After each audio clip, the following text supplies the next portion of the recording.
All right, Shalom. Shalom. First and foremost, we want to give all praise, honor, and glory to Yahweh, Bahashem, Yahushai, Bahashem, Makakodash. Double honors to our apostles and elders of Great Millstone. Peace and blessing and many salutations to you elect across the four winds of this earth, pushing this word in sincerity and in truth. And Shalom to believers that are out there that believe in the words of our testimony. All right, this is going to be another class, another GMS Dallas class. Okay, and today the topic is going to be 2nd Ezra, the 11th chapter. Okay, and it's quite a big chapter. Okay, but it's key prophecies that are written of, namely in the book of Daniel. When you read about that fourth beast, okay, matter of fact, that we can hold Daniel 7 and 7, going into that fourth beast. And when you read 2nd Ezra, the 11th chapter, it quantifies that fourth beast. Daniel had received visions of the first beast all the way to the fourth, but it wasn't all the way expounded to Daniel when that vision was given unto him. Okay, but it was expounded unto Ezra for prophecy's sake. Okay, and when you look at America, when you read about 2nd Ezra 11, it's talking about ancient Rome, and namely the 12 Caesars, the main Caesars that ruled in ancient Rome. When you read about it in 2nd Ezra 11, all right, and America tries to reenact it, or they do, but when you read it in 2nd Ezra 11, that has nothing to do with America. That's talking about the 12 Caesars that ruled in ancient Rome. Okay, and we're gonna go into that, and we can start off on that Daniel 7. Whoever has it. Daniel 7 and 7. After this I saw in the night vision, and behold, a fourth beast, dreadful and terrible. Reason why it says dreadful and terrible, because when those Romans came into power, man, they did works far beyond those other nations that preceded them. Okay, and they also put a lot of hell on the children of Israel. Like under that rule, that's when the Israelites had to scatter into Africa. And those were the Israelites that weren't captured and taken and thrown into the Colosseums and slaughtered and such. Okay, so those Romans did a lot of works, not even just to Israel, but on the planet Earth, the known world around that time. Okay, I believe iron weaponry, all right, was more so introduced through those Romans. All right, go ahead. Dreadful and terrible and strong exceedingly, and it had a great iron teeth. It devoured and brake in pieces and stamped the residue with the foot of it. Great iron teeth. You see, so when they started using that weaponry, all right, there was a lot of people that had difficulties fighting against it. And even we're going to go into it in 2nd Ezra 11, but it talks about how they had all the nations in subject under check under them. Okay, when they came in power, them nations, the ones that tried to rise up, they failed miserably. Okay, because the Most High had used them as a major pivotal piece in prophecy. Well, they were blessed with the sword, too. That's right. That's right. That's it. Yeah. That's it. If I want to add, iron is stronger than brass. Right. Brass or bronze. Right. Absolutely. Physically.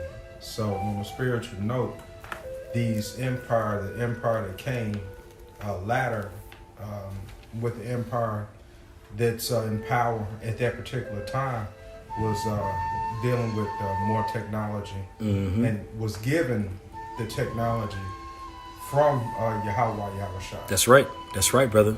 The sword. They was given a great sword. Okay. I want to make a quick point just to lead into this idea. Whenever we look into Romans, the 11th chapter, at the top is going into the beginnings of what's known as Pax Romana. For those people, 2nd Ezra, the 11th chapter, Salah of the water. 2nd Ezra, the 11th chapter is going into the beginning of Pax Romana and the list of the Caesars. Now, for y'all listening to the class, go look up Pax Romana, PAXRMOANA. And it'll give you a brief history. This was when Yahushua came on the scene as far as his preaching.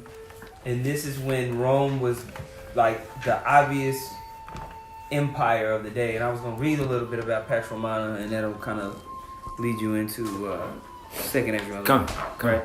So this is Pax Romana on Wikipedia. It says Pax Romana Latin for Roman peace, is a roughly 200-year-long period in Roman history, which is identified with increased and sustained inner hegemonial peace and stability, though not meaning without wars, expansion, and revolts.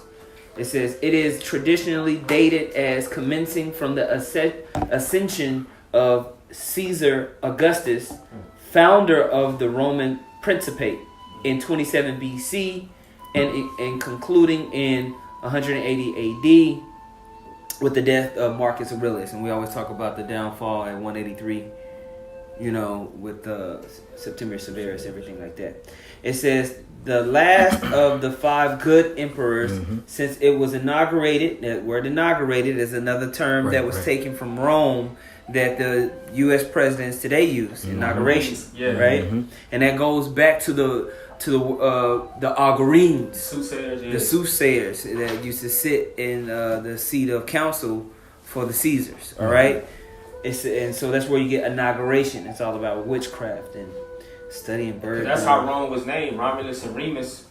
They forecast who was going to be at the seat of power. That's right. Basically, the Augurenes. That's exactly right. And so what happened was you had the mythology behind it is that Romulus and Remus brothers, right, who were born of a she-wolf, right? Right. They had a battle, and basically the Augurenes, they would watch the bird flights, and the birds landed on Romulus, right, saying that he was supposed to be the rightful successor or the beginning emperor, what became known as the Roman Empire. Okay, so that's where you get the term. He was inaugurated. Wow. Romulus was inaugurated, right? Interesting.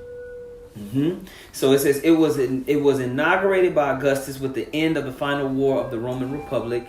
It is sometimes called the Pax Augustus. During this period of approximately 2 centuries, the Roman Empire achieved its greatest territorial extent, and its population reached a maximum of up to 70 million people.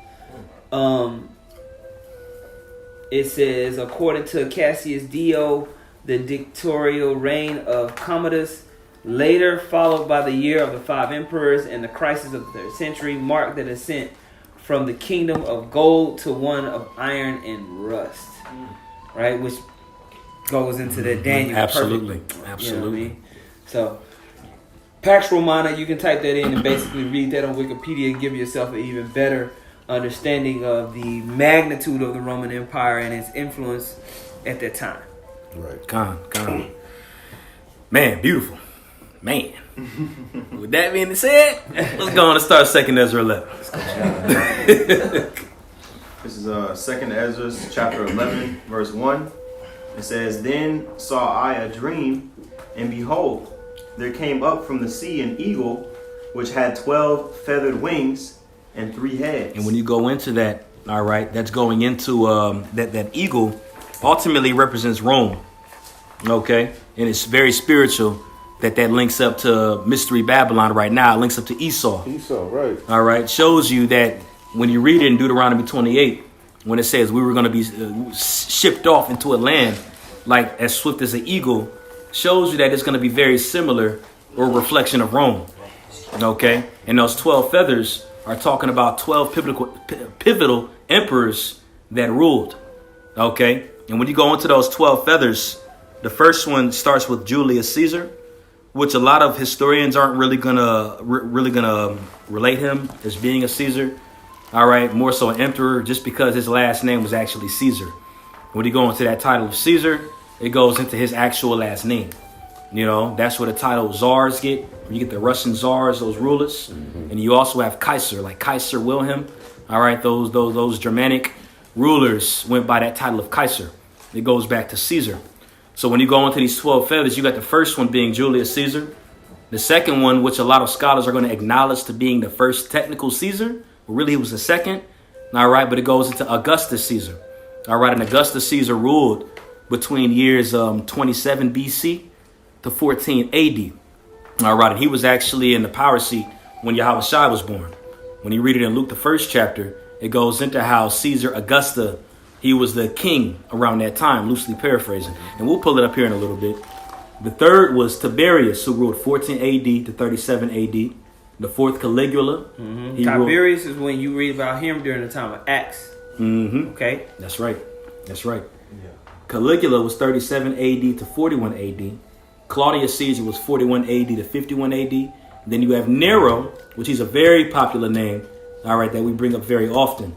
All right. You know, he's the one that looks like Donald Trump a whole lot. All right. Acted like him, too. 54 AD. You said what, Mike? I say this. Claudius was during the time of Acts, too. Yeah. Because during the time of Acts, there was a famine going on. And that's why they had to, that's why with the whole idea with Safari and Ananias was a big deal because there was a famine going on at the time. Yeah, but I remember Mike Alla did a lesson on that. It was a good lesson too, highlighting like the tension that was going on at that time, of why it was so important for everybody to bring what they had, and like when you look at the dearth, because I think that's what it talked about in the scripture. Exactly what it said. It says that there's a dearth, Yep. and so when you break it down and looked at what was happening geoeconomically. It was like, oh man, the Most High was dealing, Straight the up. whole ass niggas allowed. Yeah, straight up. That's why Paul was dealing with Corinthians as well around that time because they was being selfish. Beautiful. And you had Nero, all right, and he was in charge when you hear of the whole burning of Rome. All right, it was really orchestrated by Nero. He was the mastermind behind Rome being burnt and blaming it on us. Okay. Then you have what was called the Year of the Four Emperors, and Brother Ariala. I believe you just read about that just a little. The Year of the Four, you said the five good emperors. Okay. Then you have also what's called the Year of the Four Emperors. It was four emperors that ruled in literally 1 year, which shows you the Most High was hauling them, bro. You know what I'm saying? Yeah, they was killing each other. Yep. They was being demons. Matter of fact, real quick, Revelation, the 6th chapter. That was Ortho, Goblin. It was Galba. Yeah, Galba was. So what's the order of it? It was Galba that was first, and then it was Ortho afterward, and then it was Vitellius, and then that's when Vespasian came in power afterwards. Right. Flavian dynasty began. Yeah. Absolutely, and Vespasian was also a key general that was under Nero when that whole burning of Jerusalem had taken place as well. Okay, and Vespasian was also reincarnation of Julius Caesar, and it goes in. Apostle Har mentioned that when you listen to the breakdown that he did going into that. Okay, and it's going to play a huge role into what we're going to continue to read about those three heads in 2nd Ezra, the 11th chapter. Anybody got that Revelation 6? That's cool.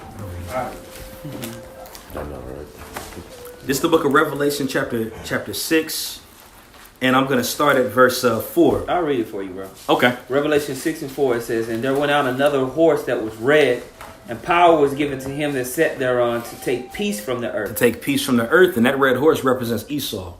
All right, and Rome was a pivotal piece to take peace from the earth. Right. What we're about to read in 2nd Ezra 11 is what he did to take peace from the earth, what he was doing. Okay, you got it. Another thing is when you read Revelation 12, Rome is noted as a red dragon. That's right. So you can tie that to that as well. Absolutely. And there's Noah's wrong because it was talking about Herod trying to devour Yahushua. That's right. Come. Right. And Esau's red. You don't wrong, yeah. Hey, man, as you're speaking, that ties in the Romans with the Idumeans. That's it. Because who is the father of Herod? Antipater. That's right. Who got his way in by being a counsel for John Hyrcanus II. That's right. So that lets you know that Esau Edom wasn't done away with. Absolutely. They here? Absolutely. Go ahead. All right, it says, "And there went out another horse that was red, and power was given to him that sat thereon to take peace from the earth, and that they should kill one another, and that there was given unto him a great sword." A great sword. All right, to kill one another. And that's Esau's MO. There's another hint right. to Esau's that sword. Yeah. Hey, he wanted to kill Jacob. So if he wanted to kill Jacob, why not his seed want to kill each other? And that's the spirit that they were in. When you go into those emperors, even how Julius Caesar died. He died by Cassius and Brutus, was two of the closest people to him. And that whole stigma stuck, especially when we read about these 12 men. Okay? That was it on that precept. We can continue on. Actually, yeah, we can continue on. It's broke down the 12 feathers and such. Reincarnation from Cain's murder. Absolutely. Now, when you broke, you said Julius, Augustus, Tiberius, Oh, yeah. Caligula, Claudius, Nero, Galba, Ortho, Vitellius, Vespasian, And Titus and Domitian. Titus The and water. Domitian. The water. That's it? Yep. Titus and Domitian. Mm-hmm. But And it also Vespasian. goes with Matthew 12 where it said divided when themselves a kingdom divided That's right. won't stand. You know, because them dudes, these guys, these three in the middle, I think a couple of them killed by the Praetorian guards too. It was, you know, it was Esau, man. They- Yeah, Galba only ruled for 7 months. 7 months, right? 6, 7 months. Yeah. And then Otho ruled for 3. Yeah. They were getting killed quick. Yeah, it was One quick committed time. suicide. The year before King. That's right. A year of 4 kings. Imagine America. You got 4 presidents in 1 year. You can see that. You know, absolutely. Especially right now. Man. You know, this So is the Roman Rome. Empire was collapsing too. That's right. That's the whole point. Like we mentioned the dearth or the famine. Mm-hmm. Compared to when Augustus, he ruled for over 44 years. Yep. The longest, you know. He ruled the longest. That's right. Shit went downhill. God, absolutely. God, so we can continue in 2nd Ezra, the 11th chapter. God.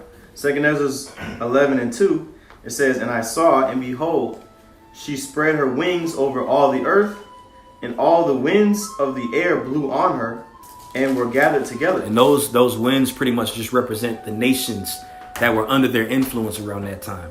Rome ruled the whole known world around this time. Obviously, this part of the earth wasn't really, I mean, it was known about, but it wasn't nobody inhabiting it for real, you know, except for the northern kingdom.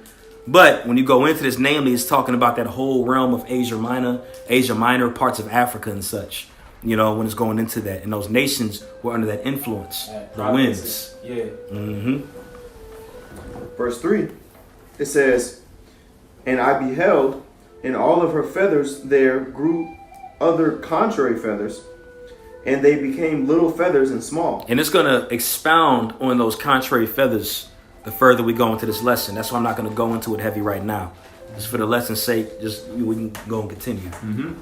Verse 4, it says, But her heads were at rest. The head in the midst was greater than the other, yet rested it with the residue. All right. Now, when you go into those 3 heads, and it's going to further expound on that later on in the chapter 2. So you had 12 feathers, 2 wings, 12 feathers, 3 heads. All right. Those 3 heads within themselves still go into those 12 feathers because you had Julius Caesar. All right. He represents that head in the middle. All right. And then you had Pompey and Crassus. And that's what's also called the first triumvirate. Okay. Now, when you go into the first triumvirate, I'm going to just read the definition. It says it was an informed alliance among 3 prominent politicians in the late Roman Republic. The constitution of the Roman Republic was a complex set of checks and balances designed to prevent a man from rising above the rest and creating a monarchy. And when you go into a monarchy, what that is, pretty much a monarchy is going into, let's say, for example, you have a king. The next person that's going to king is going to be the son of that king, the firstborn, and so forth. It goes into lineage. All right, because there was different kings in past that would use a monarchy for the next person to be in power. Well, the word monarchy means rule by one. Archy meaning rule, and mono meaning one. Rule by one. And so the purpose of the triumvirate at that time, it was not it wasn't written down.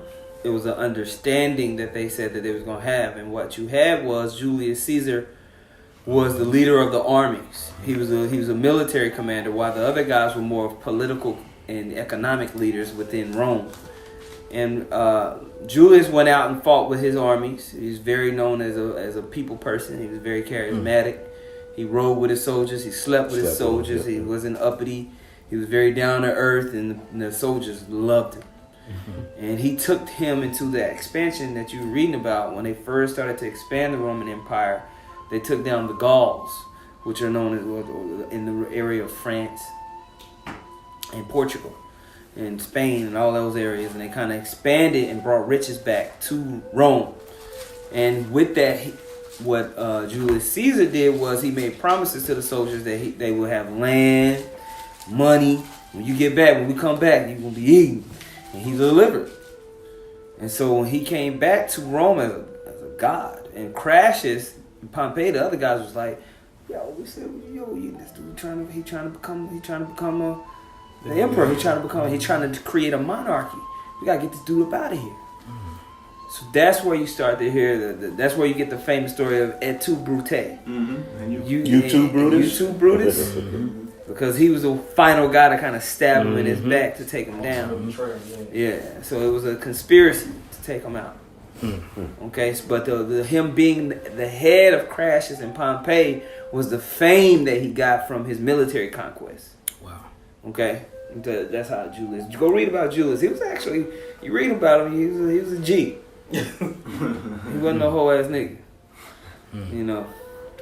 Con. And Jaquan, that's why they got the check and balances concept here in this. Yep, absolutely. Yes, sir. You know what I'm saying? The house and all that. Yeah, I got a precept. Yup. That's exactly right. And Maccabees? Yup. Yeah, uh-huh. Yeah, That's the spirit, yeah, too. that's the spirit too. This is First Maccabees 8 and 15. It says, moreover, how had they made for themselves a senate house, wherein 320 men sat in council daily, consulting always for the people, to the end they might be well ordered, and that they committed their government to one man every year to rule out a monarchy, pretty much, who ruled over all their country, and that all were obedient to that one, and that there was neither envy nor emulation amongst them. Con, and that's a spirit too when you go into this, because America had adopted a lot of those customs anyway from those Romans, like we had mentioned earlier, and that shows you that your vote don't matter. Okay, that shows you your vote doesn't matter. It goes all the way back to them back then. They chose who was going to be elected as their ruler, and it still applies to the day. All right, what it is with that vote, just to make you feel good, make you feel like you did something. False sense of freedom. Yeah. Absolutely. And the Greeks were the beginning of this beast system. Anyway. That's right. Con. Yep. And what precept was that? This was First Maccabees 8, and I started at 15. Pretty much that was the whole concept of voting leaders into power versus a monarchy where a king, he just sets his son to be heir over the kingdom, you know? That's right. That concept started with the Romans. That's right. The monarchy? Huh? The monarchy started with the Romans? No, the voting leader into power. Oh, okay. Versus the monarchy where like a king, he would just, you already knew that if he had a son, that's who was going to be next to rule. That's But it. the Romans created the concept like checks and balances to where the people, so-called people, vote the leader into power. And that's and also only for a certain term too. That's where they get the term from. Con. And that's also another reason why they rose more quickly and had more structure than the other nations. Because there was times in history, we read about in the scriptures, where there was a prince that came up and being the heir, and he was a whole ass nigga. Right. You know what I'm saying? But Rome changed it, and they voted people in, even though they were whole ass niggas. A lot of them was whack too. Right. But they voted him in for a reason, because of his influence, what he had done. And that's another reason why they were so strong. All right. And a lot of people, they couldn't just get overthrown like other nations, you know? And that's just loosely paraphrasing it, you know? But we can, if anybody has any other points with that, let's continue on to 2 Ezra 11. God. Continuing on, 2 Ezra 11. Oh, I just wanted to make this point for the people that's listening. Type in First Triumvirate. Yep. First Triumvirate. Type that in and just read the first parts, and it'll talk about everything that we just said. That's right. God. 2 Ezra 11 and verse 4. It says, but her heads were at rest, and the head in the midst was greater than the other, yet rested it with the residue. Julius Caesar was great, and it was acknowledged. We just literally went into that too. You know? Go ahead. Con. Verse 5, moreover, I beheld, and lo, the eagle flew with her feathers and reigned upon earth, and over them that dwelt therein. Those are the winds everywhere. You know, it had that influence over the whole known world around that time. Okay? And they also had vassals. That's right. It was a beast system back then too. This was the first beast system, and then America reiterated it through this system. That's right. It says in verse 6, and I saw that all things under heaven were subject unto her, and no man spake against her. No, not one creature upon earth. Right. They had that much influence. We just read earlier in Daniel chapter 7 that they were given, it was a beast having iron teeth, and they subdued the nations. Okay, now don't get it twisted. It wasn't like those vassals that the elder just mentioned didn't try to conspire to come up against them, but just know that it didn't work. You know what I'm saying? It did not work at all, because we just read about the influence that they had, the power that they had. You know, and also the brother just mentioned earlier as well, the Most High had gave them that power to subdue the nations. Okay, so there was people that fought up again, that tried, okay, but it didn't work. You know, they had to play their role in prophecy, just as everybody has to play their role in prophecy. That's why Babylon the Great had took so long to gain stature, which is America, and now we're seeing its fall, because it had to fulfill a particular measure. One thing that we all have to remember is when there were particular kingdoms that was ruling, the Lord had done it. Okay, that's why, the scriptures also loosely paraphrasing goes into how the Most High set us up one king after another, a nation after another. You know, Daniel talks about how the Most High will raise up the bases of men. These are the Edomites. These are the bases of men right here. Okay, but the Most High allows particular nations to rule to fulfill the measurement. All right, he's very calculated. All this is written anyway. So they had to play their role in prophecy for us to be here to do what we're doing today. You know? I got a precept. Come. This is Daniel chapter 2, verse 40. It says, the fourth kingdom shall be strong as iron, for as much as iron breaketh in pieces and subdueth all things, and as iron breaketh all these, shall it break in pieces and bruise. So, yeah, even when you go into iron, bro, it is virtually, I ain't gonna say it's indestructible because it can break, you know, but iron has to be, when it's forged, it has to be forged in a very peculiar way, you know, so it won't be broken so easily. Carbon. You know what I'm saying?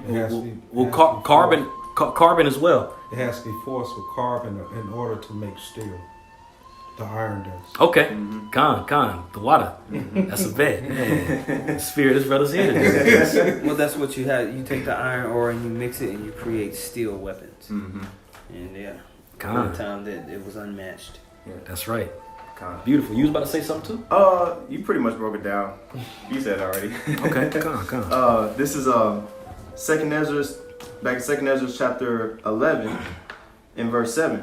It says, and I beheld, and lo, the eagle rose upon her talons, and spake to her feathers, saying, watch not all at once, sleep everyone in his own place, and watch by course. Go ahead, next verse. Verse 9. But let the heads be preserved for the last. Preserved. The Most High preserved it. He had set them up for their times. When you go into the eagle speaking, and it's saying to the feathers, let everyone have its part at their particular time, that goes into all 12 couldn't rule at the same time. And earlier, went into all the different emperors and even the time spans that they had ruled. Okay, so the Most High had established certain ones to rule for this period of time, that period of time, this period of time, and so forth. Okay, so that's what it means when it says, like the brother just read, all right, it says, Salakia, what verse was that? Verse 8. It says, verse 8, watch not all at once, sleep everyone in his own place. Sleep everyone in his own place. All right, certain of them weren't weren't set up to be in power yet. Okay, Augustus had his particular time to rule. Tiberius had his set time to rule. Claudius and such. That's what that means when you go into that. There's a progression. That's right. Go ahead. It says in verse 10, and I beheld, and lo, the voice went not out of her heads, but from the midst of her body.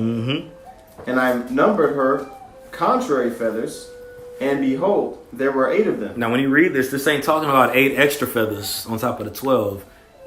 This 8 is talking about of the 12. All right. These contrary feathers were also mentioned early in the chapters, going into the small feathers. Okay. And all that's talking about is just the Roman rulers that didn't have, I don't want to say necessarily as much influence. All right. But they didn't rule as long as particular other ones. Okay. Go ahead. It says, and I looked, verse 12, and I looked, and behold, on the right side there arose one feather, and reigned over all the earth. And those are those particular rulers that ruled in their set order and arrangement. And the same followed with the left wing. The same order and arrangement the Most High had them set up to rule in. Go ahead.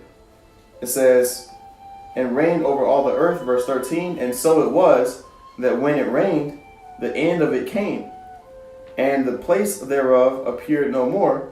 So the next following stood up and reigned and had a great time. Had a great time. That's talking about Julius. That's talking about Augustus. Well, Verse 12 is talking about Julius.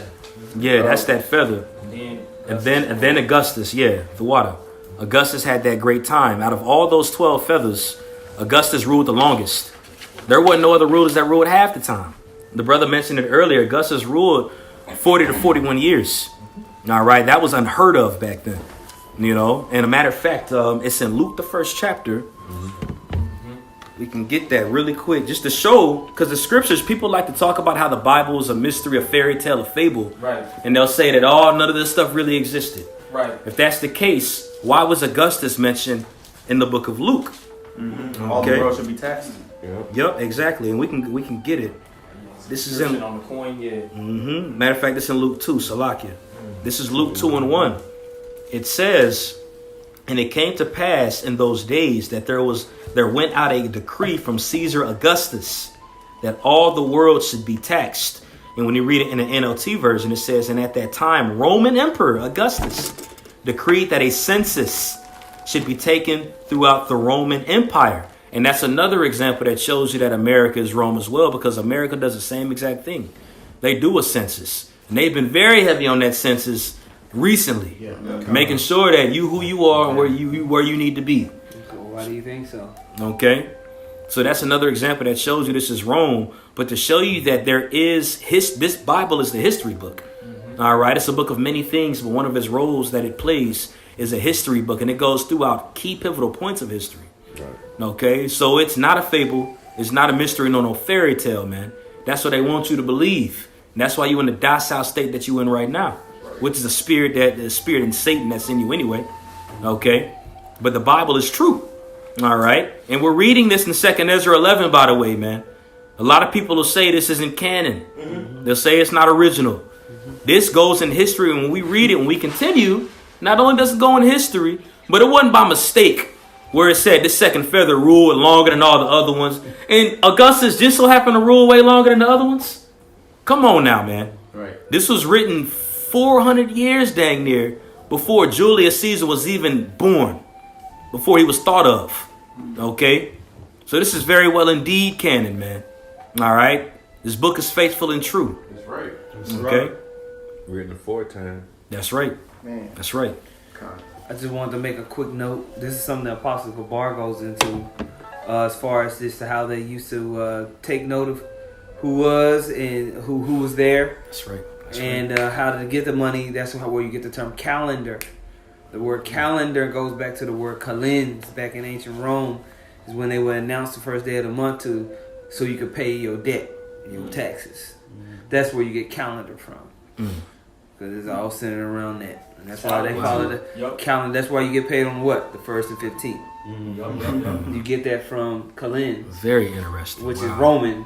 And when you look it up, it says the kalends, it says, is the first day of every month in the Roman calendar. The English word calendar is derived from this word. The Romans called this first day of each month the kalends, signifying the start of a new lunar phase. On this day, the pontiffs would announce the number of days until the next month at the Curia Calibra. In addition, debtors had to pay off their debts on this day. And these debts were inscribed in the Calendria, effectively an accounting book. Wow. Damn. Man, this is Rome 7.0. Man. Come on. Image of the beast spoke. That's right. Gave life to the beast. He gave life to the beast. This is it. Man, wow. Matter of fact, we need to continue that Daniel 7, right? There's a little more to it because it goes into what we're going into halfway it. through the verse. Yeah. I think verse 8 talks about about America. I think. Little horn. Matter of fact, that's yeah, we can just get this real quick because the elders and the brothers just spoke what they just said. Daniel 7? Daniel 7, yep, 7 Okay. and 7. Daniel 7 and 7. And after this I saw in the night visions, and behold, a fourth beast, dreadful and terrible, and strong exceedingly, and it had great iron teeth. It devoured and brake in pieces, and stamped the residue with the feet of it. it was diverse from all the beasts that were before it, and it had 10 horns. Mm-hmm. And I So those considered vassals. those 17. vassal states, yeah. Mhm. And they were diverse because we broke that down. They had the Senate, how they voted. It says, I considered the horns and behold, there came up among them another little horn. Another little horn. All right. So that fourth beast is not talking about America, but that little horn is that. It's mentioned there. It snuck in there real quick, that quick jazz. Right. It shows you that that's America right there. Because they influence, that horn is nothing but part of that beast anyway. It came out of the It came out of it. Right. You know, Yeah. so Rome has that influence on America and why America does what they do today. All right. Very similar. Rome reincarnated. And how you know that it's talking about America is because right after that, judgment comes. That's the right. Lord sets his judgment. That's right. And the end is going to come through Babylon, just being destroyed. It's just an extension of that fourth beast. That's right. You know, he brought it back to life. Started with the Renaissance period and ended all the way up to Man. Babylon the Great. You know what I'm saying? And they fully revitalized themselves with that beast system, you know. Con. Fatness of the earth. That's right. You get a point, Mike Allah? No, I was just standing up because I'm tired. Oh, con. That was the main point on that in Daniel. We can jump back to that in 2nd Ezra. Continuing on, 2nd Ezra chapter 11 and verse 14. It says, and it happened that when it rained, the end of it came also, like as the first, so that it appeared no more. So Augustus, just like Julius' rule happened, and it was no more, Augustus ruled for them 40 to 44 years. After he ruled, it was no more. Then Tiberius came.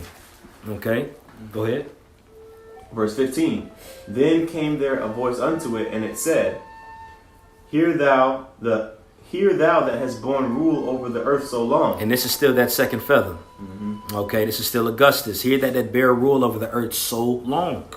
Imagine Donald Trump being president for 40 years. You know what I'm saying? Obama, Like like 120. yeah, that's unheard of.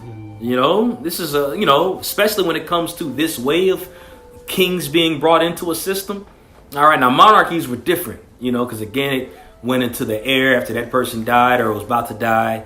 The next one be raised up. But for this to happen in this type of way was something that was strange. It's strange, okay, but it was also fresh as well. All right, go ahead. Continuing on, it says, Hear thou that hast borne rule over the earth so long. This I say unto thee, before thou beginnest to appear no more. There shall none after thee attain unto thy time, That's a UK.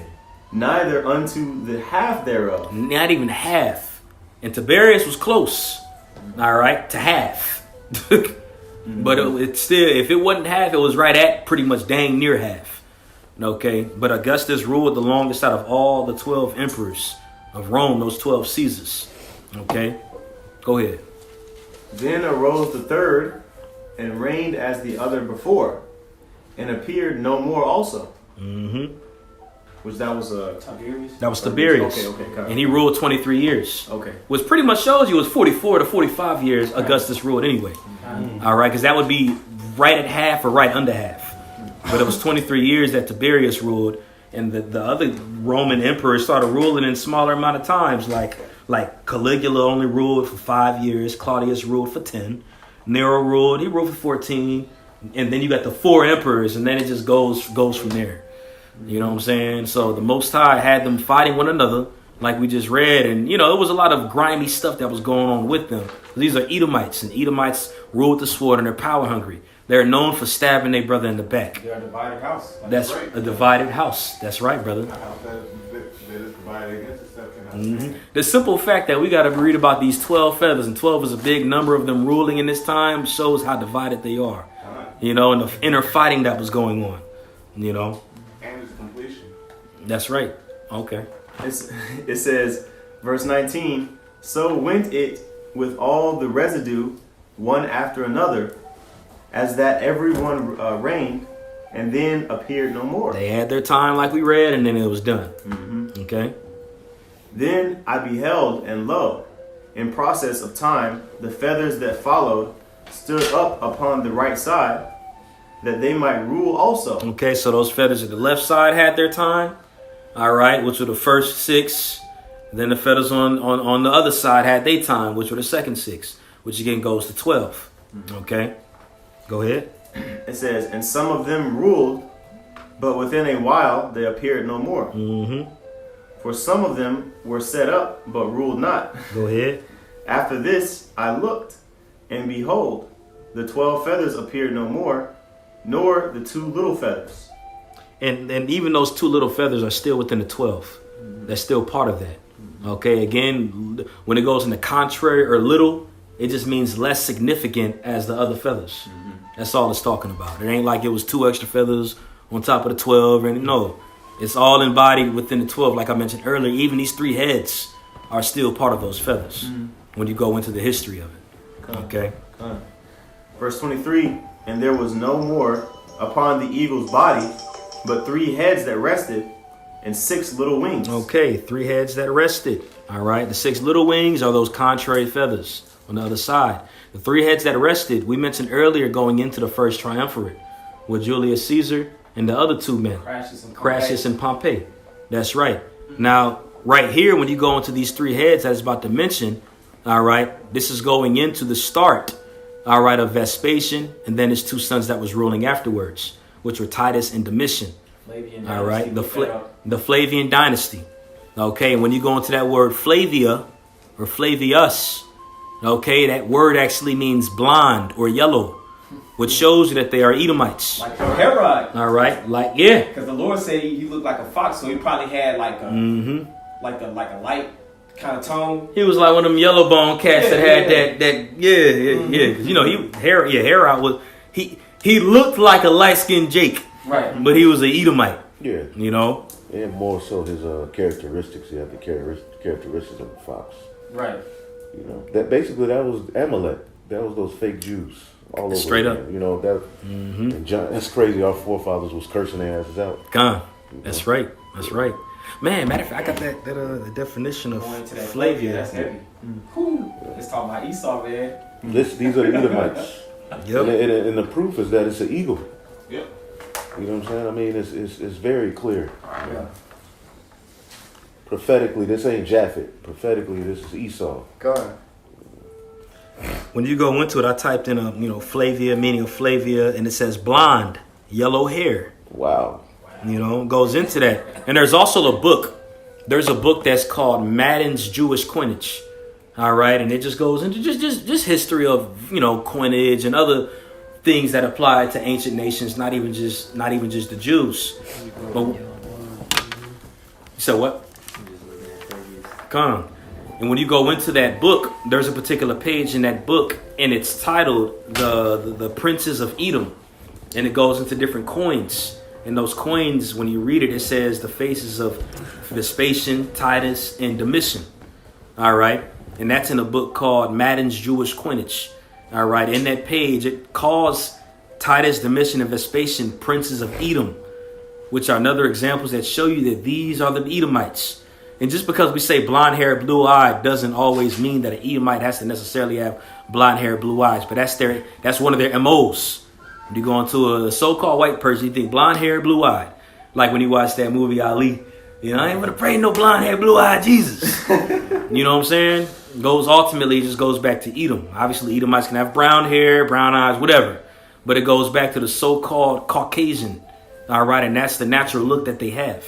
Okay, the pure leper. Blonde hair, blue eyes. Yeah. Gone. Yeah, that's it. That's the Hey, Sean. It's the picture. In verse 22, the 2 little feathers, that's Titus and Domitian. Yeah. Kind Mm-hmm. Oh, I'm sorry. No. Those 2 other feathers, Salakia. Those 2 other feathers are Galba and Othel. Okay. Very small because they had those small times. Okay. You know what I'm saying? But we can continue. We can continue where we left off. Continuing on, 2nd Esdras chapter 11 and verse 24, it says, Then saw I also that 2 little feathers divided themselves from the 6, and remained under the head that was upon the right side, for the 4 continued in their place. Mm-hmm.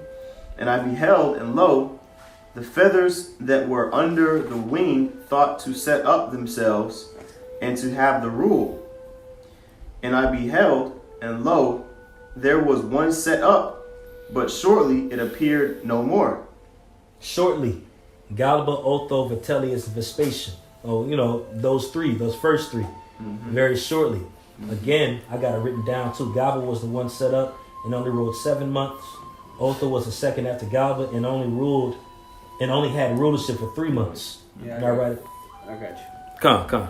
This is Flavian dynasty in Wikipedia. It says the Flavian dynasty ruled the Roman Empire between AD 69 and 96, encompassing the reigns of Vespasian and his two sons Titus and Domitian. The Flavians rose to power during the Civil War of 69, known as the Year of the Four Emperors. After Galba and Otho died in quick succession, Vitellius became emperor in mid-69. His claim to the throne was quickly challenged by legions stationed in the eastern provinces, who declared their commander Vespasian emperor in his place.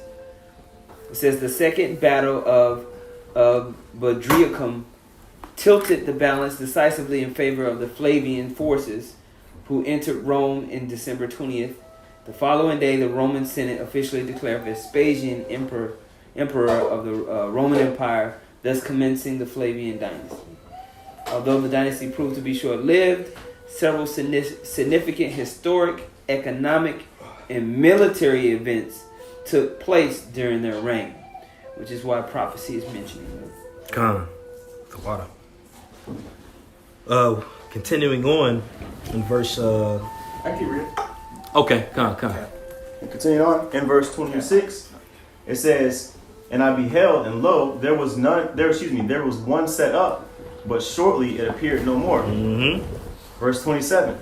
"And the second was sooner away than the first." Sooner away than the first. Otho, 3 months. Go ahead. "And I beheld, and lo, the two that remained thought also in themselves to reign." Vitellius and Vespasian. Yep. That's right. You see how it's lining up perfectly with prophecy? Right. Yep. Like, come on, bro. Can't tell me this book ain't just, there was regular people that just thought to just put this together. This is inspired by the Most High, man. That's right. Matter of fact, in Peter, just to pull this precept out, bring this, to aid in the spirit of things. Actual history book.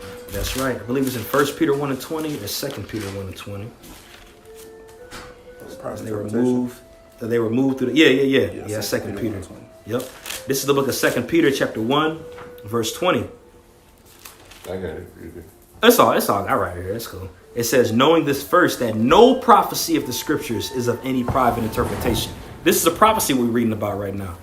It wasn't just a random person. William Shakespeare just wasn't in the cut putting this together, man. Okay. Hey, yeah, come on, bro. Yeah, right. Verse 21, "For the prophecy came not in old time by the will of man." This is an ancient prophecy that we're reading about. 400 years before it actually happened, by the way. It says, "For the prophecy came not in old time by the will of man, but holy men of the Most High spake as they were moved by the Holy Spirit." Okay, so when you read this is actually a conversation, Uriel was dealing with. The Most High was dealing with Ezra so much that not only did he send an angel down, he sent his archangel down to sup with him, which is Uriel, one of his holy angels. All right, and the Most High was feeding this information and using Uriel to feed this information to him. When you go into that word Uriel, Yawar Allah, that means light of the Most High. Okay, so the Most High was dealing with him, bro, just like the Lord's dealing with all of us. And we have very grave information that's been distilled within us to be able to receive these things, especially here within this day that we're in right now. Okay, a lot of people would desire to read this. You read this to a regular person, they ain't going to even want to know what it's talking about. They're not going to care, So we have to have a different spirit on us to not only want to learn this, but to understand this, So don't take this lightly. It's a very important thing that we're part of. We are men that are being moved by the Most High to be able to interpret these words and pour it out and distribute it. Okay? We've been given heavy lots. Be grateful for it. Quick precept back up. Come. Psalm 68 and 11. The Lord gave the word, Great was the company of those that published it. And when you go into that word publish, it means to declare, like the gospel, to utter. Okay? And that light has been given unto us. To make public. Absolutely, to make public. And that's what we're doing on the highways and hedges, the lessons that we do. That's what the Spirit has been placed on us to do. That's our job. Okay? Just as you got your job to go to work or whatever your job is, this is our job that the God of heaven and earth, by the way, the omnipotent, had given unto us. Which shows us we ain't insignificant. We are very significant. God of heaven and earth, that created everything, gave you this top shelf knowledge and he gave it, to be responsible with. All right. And we could possibly be those future rulers, man. So we've been given something grave, man. We was going into it last week in your class, bro. That engrafted word. This is part of it, man. Okay. Go ahead. Continuing on in verse 28, I'll read it again. And I beheld, and lo, the two that remained thought also in themselves to reign. Mm-hmm. And when they so thought, behold, there awaked one of the heads that were at rest. Because you had those two feathers, which Vespasian was one of them. All right. But this is when he's rising up into power. And this is the start of that Flavian dynasty where those three heads had awakened. All right. To a degree, it was like the first triumvirate, except for the only difference was Titus and Domitian were his sons. But they were still all in that agreement with another, just like when you read about, the other ones we talked about. Part of the same clique. Absolutely. Okay, so verse 29, you said it's going into the Flavian dynasty?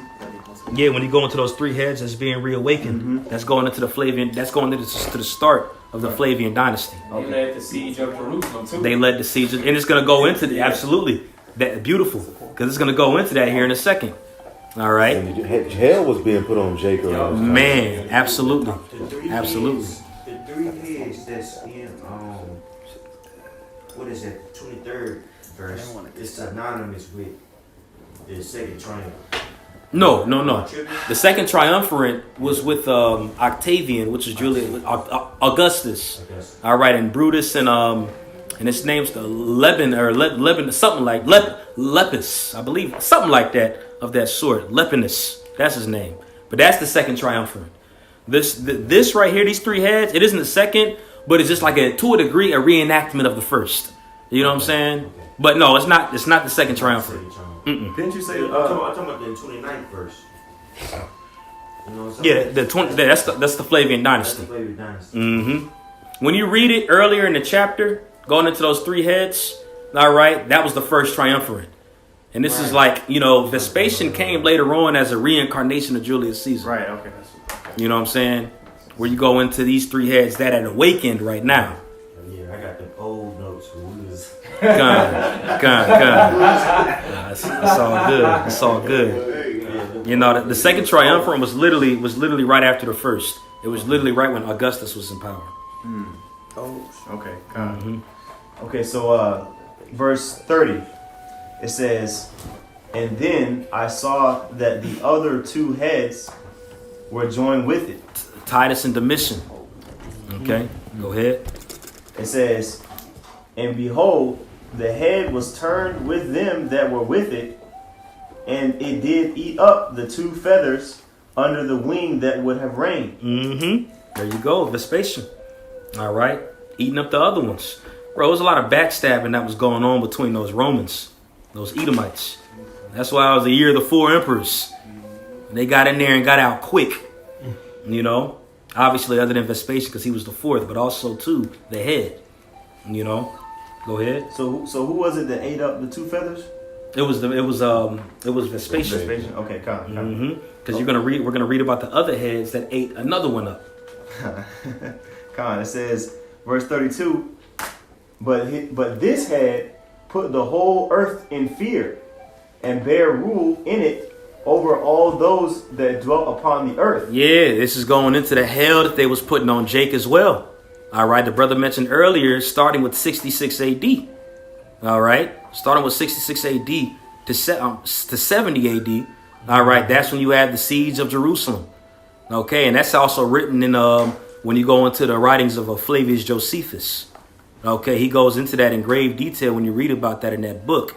All right, it just wasn't quick. It took time. It took a few years to actually siege Jerusalem and go in there. All right, they had to cut off food supply, water supply, dig. They literally dug under. You know, it was a lot that they was doing. Okay, but they was putting the earth in hell, starting with us. You know, matter of fact, Babylon the Timbo too, if I could say, it brings that narrative out too. And it says names too, Vespasian and his son Titus, starting at 28 public show. the Flavian dynasty. You know, That's right. From the Babylon the Timbo too. Con. And just a few precepts. We're gonna bring this out in Luke 23, and then if somebody can hold Revelation 12, starting at 13, Baba Kashaw. Luke 23 to 22. Luke chapter 23, starting at verse 28.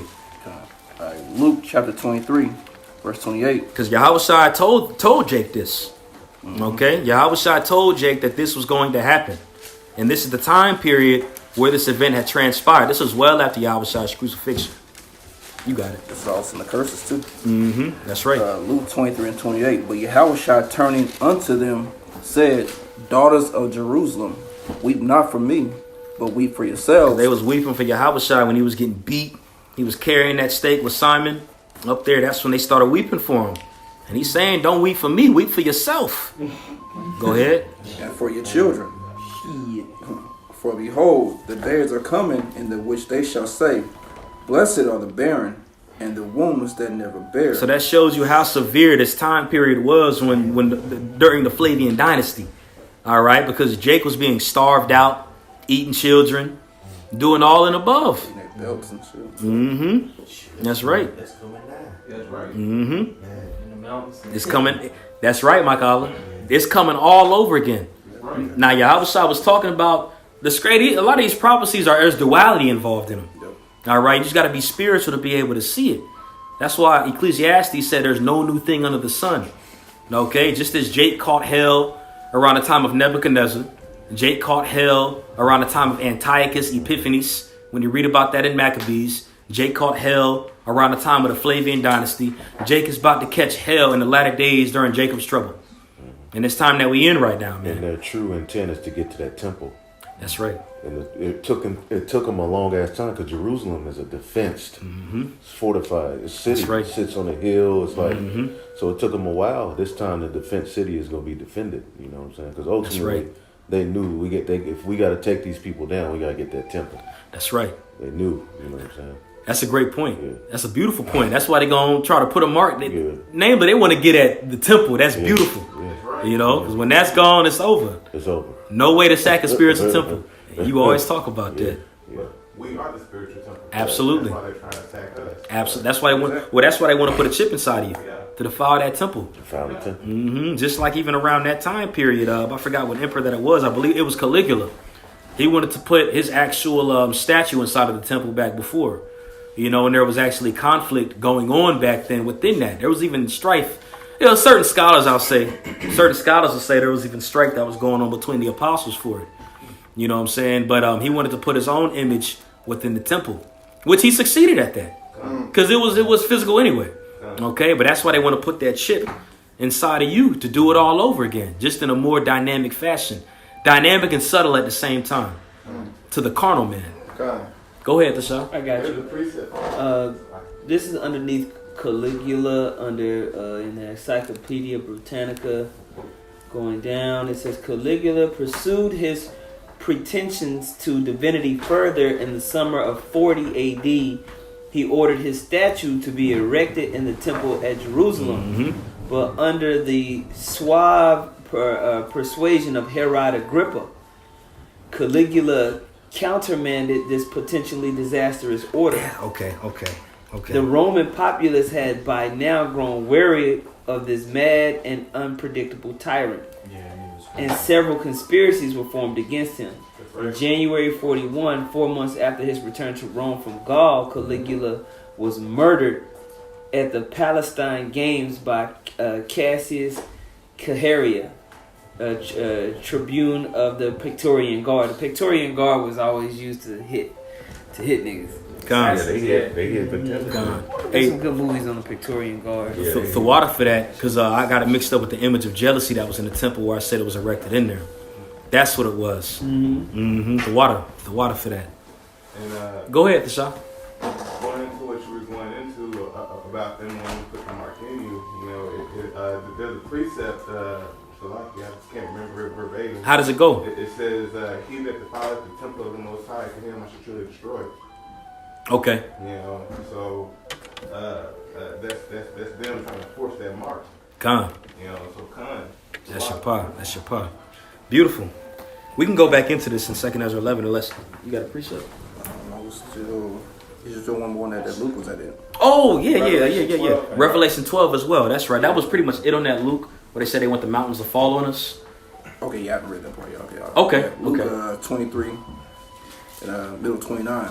Blessed are the barren and the wombs that never bear, and the paps which never gave suck. Then shall they begin to say to the mountains, fall on us, and to the hills, cover us. Because a lot of people, especially, I'm going to say this, the people that aren't in the know, these regular, I should say, bystanders, they're going to bear witness to a lot of death. Like the prophecies go into, like the curses go into that the brother mentioned. They're going to eat their kids. They're going to go above and beyond to try to make sure that they're self-sufficient, self-satisfied. You know? That's why we going to have joy in that day where everybody else sorrows. Right. That's why the scriptures say, thy sorrow shall be turned to joy. When they are in sorrow, we're going to be in joy.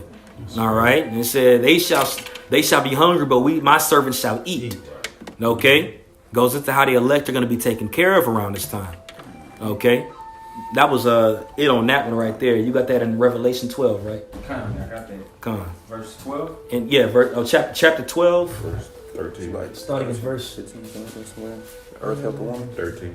13. Yeah, starting at verse 13. Okay. Right. This is Revelation 12 and 13. And Yahshua mentioned earlier, when you read about this dragon here in Revelation 12, it's talking about the Roman Empire.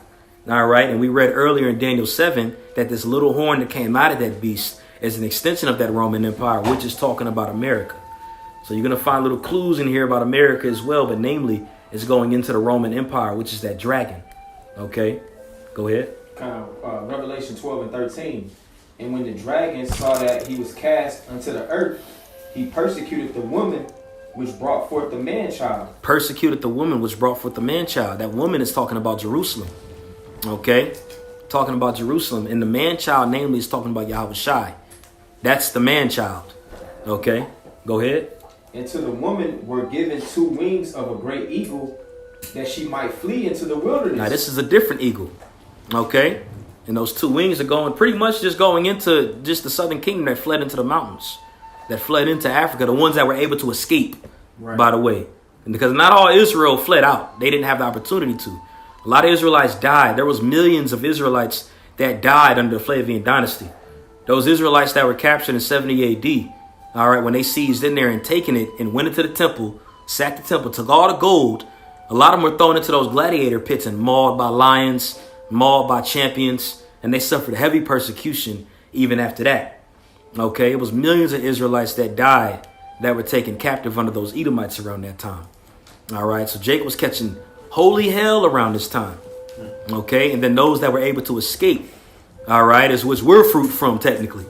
Okay, because they went into Africa, dwelt there, traveled all the way south, 1,000 years, you know, and then later on, transatlantic slave trade. Yep. You know, go ahead. We noticed they were primarily in West Africa, right there. It's perfect for them ships to come. Right. All coastal, yeah. Like, what were the odds of that? Yeah. Straight up. But it makes sense because Israel's on the coast. By that water. You know, Jake love to be by the water. But it's just dope how they were primarily in that area. Easy for them to round them up and take them right. Man. I mean, port cities were always the most popular places to be because of trade and being able to move goods to and forth. You know, Oh, yeah. So port cities all throughout the scriptures is the main cities that's mentioned because it's this epicenter of movement and finance and thereby policy and everything. So you didn't want to be too far from the water because you literally isolating yourself from natural resources. Straight up. You know? So, Straight up. When you read the scriptures, either you high up or you're by the water. You know, That's why Tyree was so popular. 100%. Yep. They would ship those trees from the water. Yeah. Easy access to get right over there to where we was at, over there by Moriah. Man. Everything was shipped. everything was moved. Needed to be by the water. Come on. I'll read 14 again. Yeah, but I sure. finish this, Salakia. Come on. This is Revelation 12 and 14. And to the woman were given 2 wings of a great eagle, that she might flee into the wilderness, into her place where she is nourished for a time, and times, and half a time from the face of the serpent. Yep, that's it. That goes into that period we were in Africa until we got taken again. You know, by those Edomites again. Yep, that's good. Yep. Uh-huh. West Coast Africa, yep. And also, too, in the midst of that time we were in Africa, you know, that's where that falling away happened as well. A lot of us lost our heritage. I mean, we were still practicing our customs and such, you know, but the further we got away from that land, the whacker we got, to the point we were taking captivity and completely lost our heritage pretty much, you know. So it's the Most High calculated all of that, man, you know. The water for that. That was pretty What much verse it, was that you just read? Verse 14. Revelation 12 and 14. Okay. I got a precept. This is alluding to what you said, Sha'ar, about Israel in a time of the siege, which is going to be re-administered into today's time. And so this is a precept. This is 24, Matthew chapter 24, verse. I'll start at 15. And this is red letter, so this is Yahushua speaking. When ye therefore shall see the abomination of desolation spoken of by Daniel the prophet, stand in the holy place, whoso readeth, let him understand. Then let them which be in Judea flee into the mountains. Let him which is on the housetop not come down to take anything of his house. And that abomination of desolation always goes back to when they sacked the temple. Okay? When you go into it with Titus, really with Vespasian, they went into that temple and took everything out of it. You know, destroyed it utterly, literally, utterly. You know, that's why Yahushua said, not one stone shall be left unturned. Okay? When you go into it right now, there's a wall that they pray to. It's called the Wailing Wall, you know, for Shekinah. You know, which really those so-called Jews are humping it. Because it goes into a fertility deity, Shekinah. Even these churches will sing about Shekinah glory, Shekinah glory. That goes into a completely other idol. And that's Fort Antonia that they're praying to. Okay, that's not that. All right, but when you go into it, they went in there. All right, and later on, they'd actually built the Roman Colosseum. The Roman Colosseum, for those that might not know, was literally erected off of the money that they are the riches that they had taken from our temple. Which shows you how much was in the temple. You know, they built that whole Colosseum. And also they had built what was called the Ark of Titus. All right, and the Ark of Titus was really orchestrated to be built by Domitian. Okay, but when you go into the images that's placed on an Ark of Titus, you got those Roman soldiers that are walking out carrying the golden candlestick. All right, that's you can see that when you look at an image of it. And that goes to them destroying the temple and taking all the riches out. Just like what Nebuchadnezzar did. They have a replica of that in Atlanta. Mm-hmm. They sure do. Man, They sure do. Yep. Downtown. Mm-hmm. That's right. They gloated about our downfall. You got that now. One of the 7 wonders of the world is the Roman Colosseum, bro. 7 wonders of the world. Because they're like, this is one of the great achievements of mankind. Man, to take down Israel and to build off of their riches. Man. Yeah, man, that's heavy. Come. We can jump back into that in that 2nd Ezra 11. Come. I think we left off in like verse 33, 34. Yeah, I'll read 32. This is 2nd Ezra 11 and 32. It says, but this head put the whole earth in fear, and bare rule in it over all those that dwelt upon the earth with much oppression. Mm-hmm. And it had the governance of the world more than all the wings that had been. Mm-hmm. And after this I beheld, and lo, My bad, more than the wings that had been. Flavian dynasty was doing a thing in wickedness. Yeah. You got it. I was going to say they have that like more territory at that time too? More territory as well. Yeah. More people under them and more death. Mm. Mm-hmm. It was doing a lot, bro. It says in verse 33, and after this I beheld, and lo, the head that was in the midst suddenly appeared no more, like as the wings. Mm-hmm. At his time, he was gone. But there remained 2 heads, which also in the sort ruled upon the earth, and over those that dwelt therein. So that first head was Vespasian, and Vespasian died. All right, you can actually look this up for yourself. Vespasian, you know, you watched the movie Life, where they was getting ready to get let loose, and he went to the bathroom and he ain't come back. He literally died on the shitter. And that's how Vespasian died, dookie on himself. You know, he died of immense diarrhea. One of his latter words when he died on the deathbed was like, "I believe I'm becoming a god." You know, so excuse my French, but he died. He lasted until his shitty end. His death was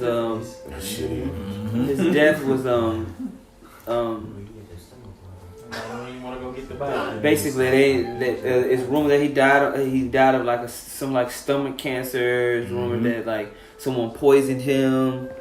There's multiple kind of like stories about how he actually died of the issue that he had. Whether it was some type of viral disease or whether he actually got poisoned, because when you read about Vespasian, because that was Titus's son, right? Vespasian was the father. The Vespasian was the father. There was a lot of just controversy going on in that time, and you know whether he was going to be accepted or not still was up in the air. He had his campaigns where Titus was fighting for him.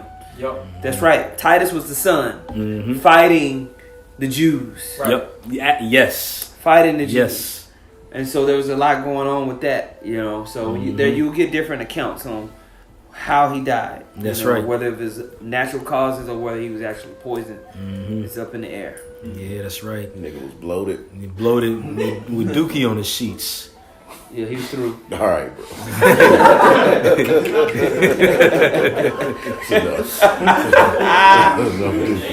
Enough do.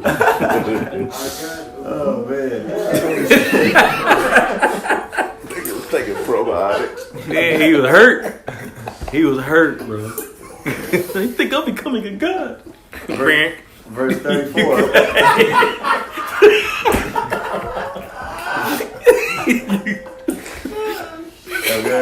Okay. Second Esdras chapter 11, verse 34 says, "But there remained 2 heads, which also in the sort ruled upon the earth, and over those that dwelt therein. And I beheld, and lo, the head upon the right side devoured it that was upon the left side." That's right. That's right. Them 2 heads were again Titus and Domitian. All right. Now, certain people will say that Titus. There's different theories that are out there of how Titus died. Certain people will say he died in a fire. Certain scholars believe that he was murdered. Certain people even believe that he was poisoned by his brother. That's what I believe happened, because the scriptures say that it was devoured. It makes sense. It makes more sense. Or Yes. poisoned him or something. But all of these guys was just fighting, bro. Like, the whole time it was just infighting. Yep. They were paying people off, trying to get positions the whole time. That's why they make so many movies about this era, because there's so much drama. Yeah. Straight up. It's like constant drama, bro. Yeah. Straight up. It says in verse 35, Let me see if I can pull up Titus. "And I beheld, and lo, the head upon the right side devoured it that was on the left side." Verse 36. I got a quick precept. 2 Ezra 12 and 28. It says, "For the sword of one shall devour the other, but at the last he shall fall through the sword himself." That's right. All right, and that's going into those 2. Yep. When you read about the 12th chapter, it is a breakdown of the 11th, you know, but it's not fundamentally. Well, it is fundamentally broken down. This is the more complex version of it, because we actually know who these people are. Okay. It says in verse 36, it says, "Then I heard a voice which said unto me, Look before thee, and consider the thing that thou seest. And I beheld, and lo, as it were, a roaring lion chased out of the wood." A roaring lion chased out of the wood. Okay, so this is after the brother the Sharbaquat pointed out earlier that this is a little snippet of America's judgment too. Okay, a lot of these prophecies have to do with duality. Generally, this is talking about Rome, but America is that little horn that came out of this dragon. Okay, so Yahweh Shai represents this lion that came out of the wood. Okay, and by the way, this is the only other reference, okay, that you read about, which also shows you the validity of the Apocrypha.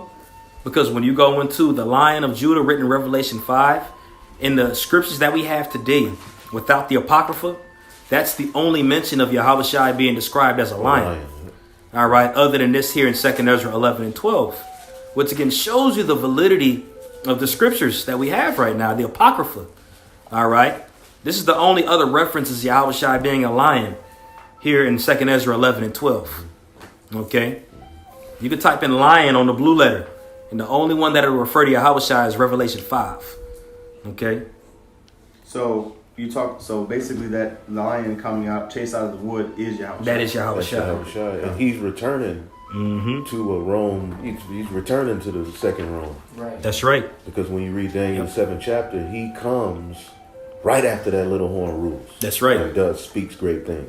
That's right. That he goes in and out of different time frames, and how he even went into how they would wear us out. This form, that little horn wore us out. Straight but up. That's where Yahushua returns. When you look at prophecy, That's right. if you look at prophecy, it all ends through that little horn. That's where the Lord sends his son. When you read Daniel the 7th chapter. Right. Right? Absolutely. Absolutely. Yeah. That's when Yahushua returns through that little horn. That's right. After that little horn's rule, Yeah. that's which is proof that that's Esau. Man. Because the end of the world. That's right. Absolutely. Absolutely, brother. 6, yo. That's You know right. what I'm saying? Or 7. Beautiful. Yeah. I got a question now. Come. About this scripture, you said that about that lion. It's Jeremiah 4 and 7. The lion is coming up from the Now thick. that's talking the about one- Nebuchadnezzar. Right. Okay. Yeah, that's talking about Nebuchadnezzar. Yeah. Come. Because when you read Daniel the 7th chapter, that beast is likened to a lion with wings on it. You know what I'm saying? That's right. You know the Syrian Babylonian Empire. Nebuchadnezzar was actually a Syrian. He was a Syrian. Yeah. That's right. Come. I got a precept though too with just to show that lion right there is talking about Yahushua. This is 2nd Ezra 12 and 31. And the lion whom thou sawest rising up out of the wood and roaring and speaking to the eagle and rebuking her for her unrighteousness with all the words which thou hast heard, this is the anointed which the highest hath kept for them and for their wickedness unto the end. Which shows you again that little horn right there is a miracle. Right. Because we would be raised up too. The Lord would send the Holy Spirit down after that 3 days and a half, and we would go out and prophesy. That's also a part of that lion rebuking. That's right. We would be prophesying, man. We would be chanting this bitch down, standing in great boldness. So it's it's the Most High Yahushua and them elect men who have the new song. They're gonna speak it into existence. That's right. That's right. They're sent to be, to speak it. Come. You know what I'm saying? But the Lord, Yahushua gave us the word here in this captivity. That's right. That's And you right. said that was in 2nd Ezra 12 and what? Yeah, 12:31, and I'm in the middle of 32. Oh shit. It says, "This is the anointed which the highest hath kept for them, and for their wickedness unto the end." He shot, because remember, he's rebuking that eagle, like the other said, which shows you that this is the reenactment of that eagle, pretty much. That's right. He shall reprove them and shall upbraid them with their cruelty. Judah shall be in the neck of his enemies. That's right. That's right. God. This is 49. Verse 33 says, "For he shall set them before him alive in judgment and shall rebuke them and correct them." Makes me think of in Proverbs, it goes to a cruel Lord, shall loosely paraphrase and rebuke them, which is talking about Yahushua. All right. The Most High is coming with violence. He's coming with violence, man. Okay. He's coming with threats. Okay. It's a threat that we utter and rebuke, and these are threats, man. Yeah, he's coming to devour. That's right. Make a promise. That's right. Because when you read Daniel 7, remember it just jumps to the Ancient of Days. That's the Most High setting his judgment, opening the books. And he's going to send Yahushua to get them who are written in the book. But it says, one likened unto the Son of Man. Notice after that fourth beast, that's when he comes. So this is that lion. That's this, but it starts here with us speaking it into existence. That's right. Beautiful, man. Whew. I got chills.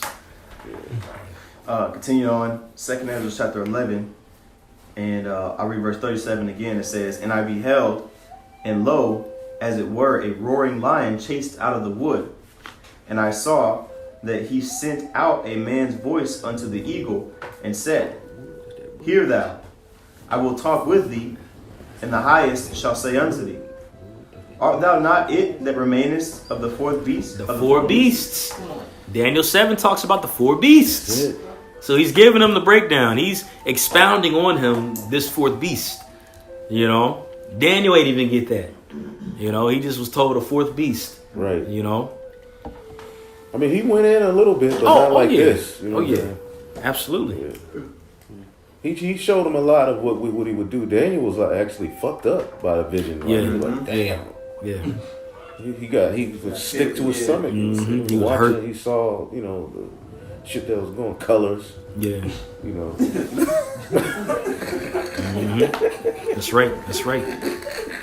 He saw all this shit. TLC. He was like, oh no. He saw Jake through. Yeah. Like, he saw the beast ruling. Mm-hmm. That's right. That's right, bro. Chasing waterfalls. What was it? What is this? The perm. G-Rags. Yeah. He seen Jake in he seen Jake in a low state. He saw this beast ruler. He saw him drunken with the blood of the saints. That's right. That's right. Iceberg. Oh, wow. Continuing on. In verse 39, art thou not it that remainest of the four beasts whom I made to reign in my world, In my word. that the end of their times might come through them? That's it, man. That's how you know this is talking about Esau, bro. That's right. Cause you gotta look at prophetically, bro. You gotta corner this nigga, bro. Obadiah, get Obadiah the last verse. I love making this point, bro. The last verse in Obadiah, bro. This is how you link Esau, the end of the world, to that fourth beast. It's Obadiah, verse 21. And saviors shall come up on Mount Zion to judge the mount of Esau, and the kingdom shall be Yahweh Bashem Yahushai. Mm-hmm. That's it. That's it. Yep. So if you matching it up, this fourth beast got to be Esau, right? Because it's through his fall that the kingdom is going to be the Lord. The Lord is going to set up Yahushai's kingdom on earth. Man, yeah, it tells you Esau is the end of the world, and Jacob is the beginning of it. The father. So this can't be Japheth. Doesn't make sense. It doesn't make sense. The sign show the Lord's on his way back soon, so it's got to be Esau. Keep going. Yeah, we can keep going. I was looking for one in Joel, but it's all good. The point was made beautifully. 2nd Esdras chapter 11, verse 40. Yep.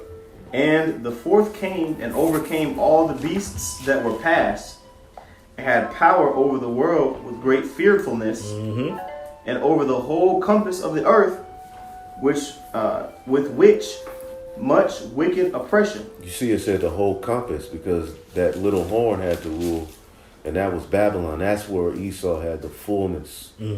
North, south, east, west. His policy dominated. You know, the sword. He dominated with his sword through this America, the NATO, and the EU. They have control pretty much over North. So they got control of this bitch. That's right. Yeah. Because Rome, they had control of that known world, but it wasn't the whole compass of the earth. Right. So it was fulfilled. Esau's blessing was fulfilled through this beast system, this little season, you know. It says, verse 41. Oh, I'm going to finish verse 40. Yeah.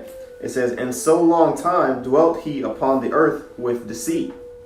Yeah, lying wonders. Yeah, with all deceivableness, man. 2nd Ezra 2. By deceit. Yeah, yep. 2nd Thessalonians 2. That's him. It's some shit, and it's deep. It's deeper than we even know. There's a lot of shit we think real ain't real, bro. Yeah. A lot of the history we know, like there's a lot of shit that was just him creating shit and just being a demon, bro. Right. He's a real motherfucking wizard, bro. Yeah. The devil. He's a liar, bro. Come. It says, verse 41, for the earth hast thou not judged with truth. There we go. For thou hast afflicted the meek. Thou hast hurt the peaceable. And he's getting this is that lion cursing out. This is what he's saying to him. You know, and basically this is what we're saying to him. Go ahead. It says, thou hast loved liars and destroyed the dwellings of them that brought forth fruit, and hast cast down the walls of such as did thee no harm. I got a quick precept real quick. This is 2 Thessalonians 2:8.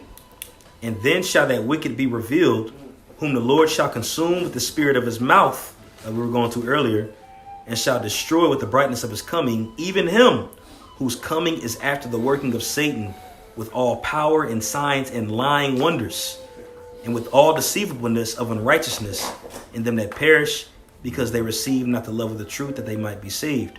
Under that witchcraft that he's putting out there, you know. Pseudoscience. That's right. What precept was that? That was 2 Thessalonians 2, starting at 8 and 11. Okay.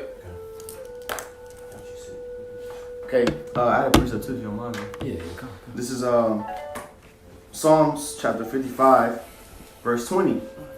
He hath put forth his hands against such as be at peace with him. He hath broken his covenant. The words of his mouth were smoother than butter, but war was in his heart. His words were softer than oil, yet were they drawn swords. So that's Esau's overall general mindset, is just to take over. You know, to use his sword to deceive, or to use his tongue to deceive, and use his sword to, while you turn around or while you trusting him and got a little sliver of hope that he's not going to kill you, thrust you through, man. So rock the wheel. Yep, that's right. And that was Psalms what? 55 and 20. Ric Flair spirit. I got a precept. Come. This is Ecclesiastes chapter 13, verse 7. So like verse 7, it says, and he will shame thee by his meats until he hath drawn thee dry twice or thrice. And at the last, He gonna put you through that hamster wheel, man. He gonna work you to death. Rat race. Yep. Hey, you remember when Thomas Jefferson was president? Man, He was doing so much wickedness, bro. He had Jake working dang near literally all day and gave them like 3 hours of sleep. You know, constantly, bro, wringing us dry. well, he did say that they didn't need rest. Because Right. They were free. That was a common understanding of the Edomites back then. You know, that we didn't need rest. You know, we didn't show emotion. We were 3/5 of a human being. You know. Well, just to finish it out, it says, and he will draw thee dry twice, even thrice, and at the last he will laugh thee to scorn afterward. Man, tax you. You know, tell you that you the problem. Make America great again. You niggas is crazy. That's what he do, bro. Points the finger, bro. It says, when he seeth thee, he will forsake thee and shake his head at thee. Yeah, come. Continuing on, 2 Esdras chapter 11 and verse 43. Therefore is thy wrongful dealing come up unto the highest, and thy pride unto the mighty. That's right. Go back to that Obadiah, the first chapter. You know, that pride, that pride is on fleek. Yeah, You know, he took it there. he took it there. Man. Revelation 11 Revelation 18 talks about his sins is reached all the way up to heaven. That's right.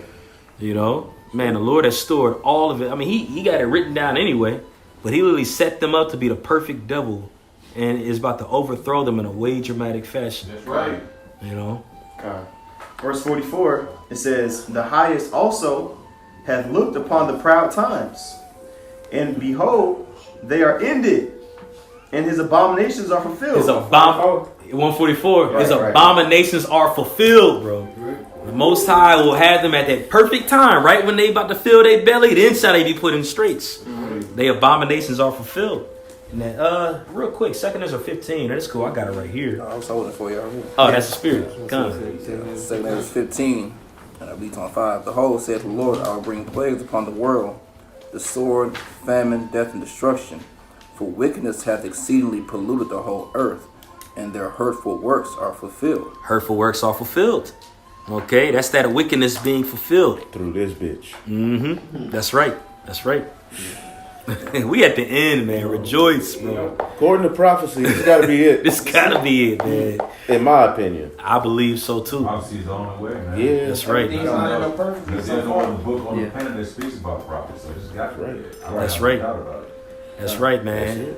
It's times we look at everything Esau's about to do, the guillotine, all the stuff that he's done, and it could be like, damn.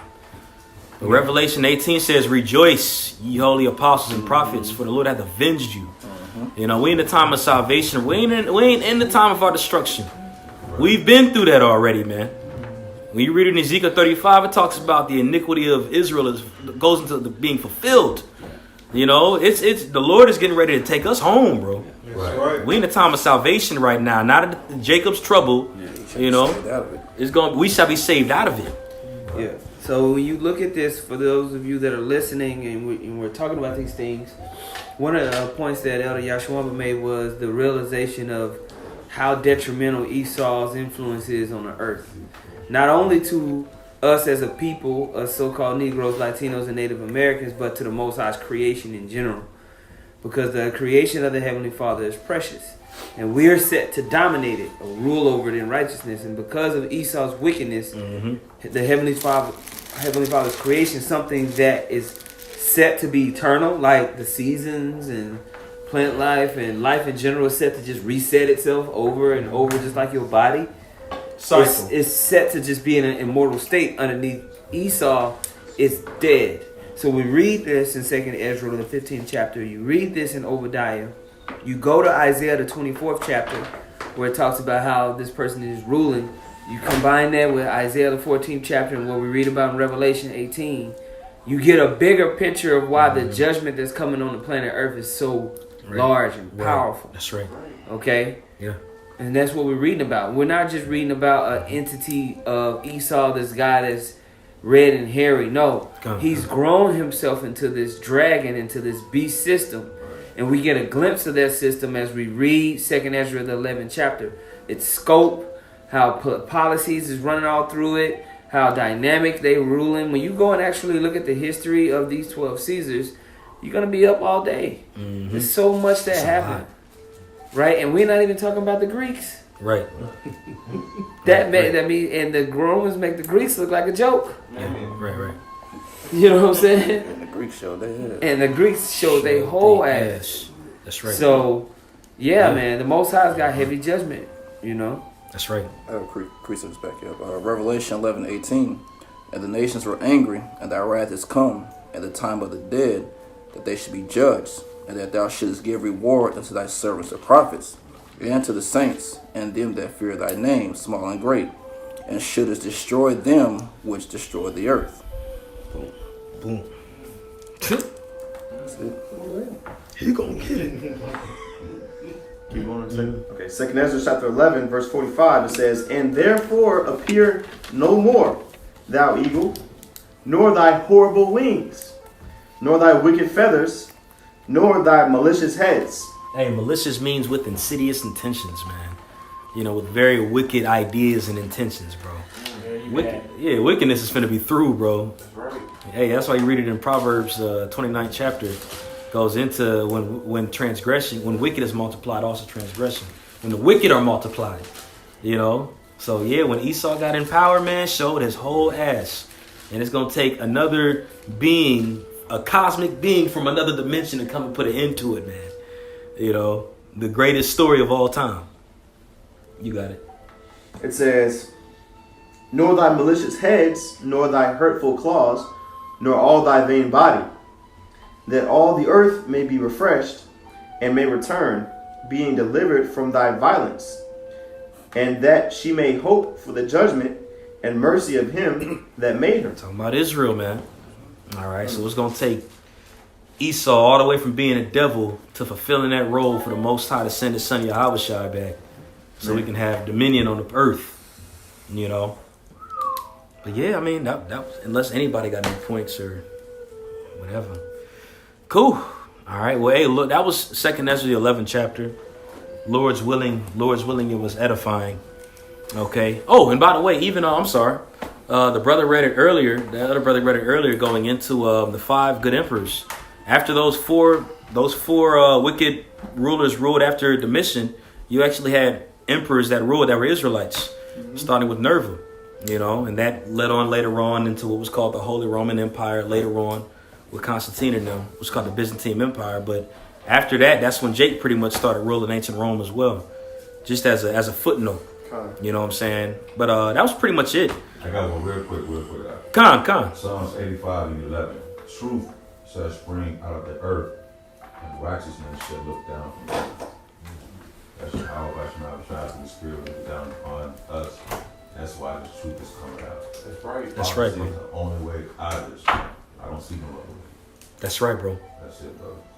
Con. Well, Lord's will, it was edifying. We want to give all praise, honor, and glory to Yahweh, Ba'ashem, Yahweh Shai, Ba'ashem, Rakakwadash. Double honors to the apostles and elders of Great Millstone.